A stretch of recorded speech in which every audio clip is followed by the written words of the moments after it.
Your Eureka J20 robot vacuum needs one thing to work its best: to be clean. Let's clean your robot vacuum step by step and get it running like new in just a few minutes. Remove the dustbin from the robot and empty it. Wash it with water, let it dry completely, then place the filter back inside and reinstall the bin into the robot. Check the robot's brush compartments for any buildup and ensure they are free from blockages. Finally, use the cleaning tool to clean the main brush and side brushes, removing any tangled hair or debris.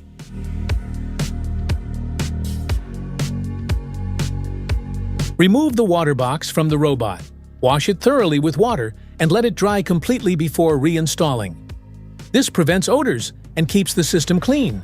Next, take off the used mop from the robot, replace it with a new one, and secure it properly to ensure effective mopping performance. Remove the base station's cover, take out the dust bag, and replace it with a new one.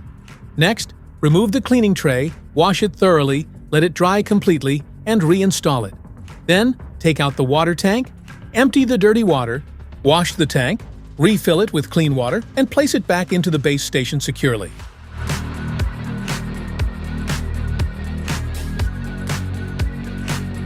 That's all it takes to clean your Eureka J20 robot vacuum. Thanks for watching, and if this video helped you out, don't forget to like and subscribe for more helpful tips.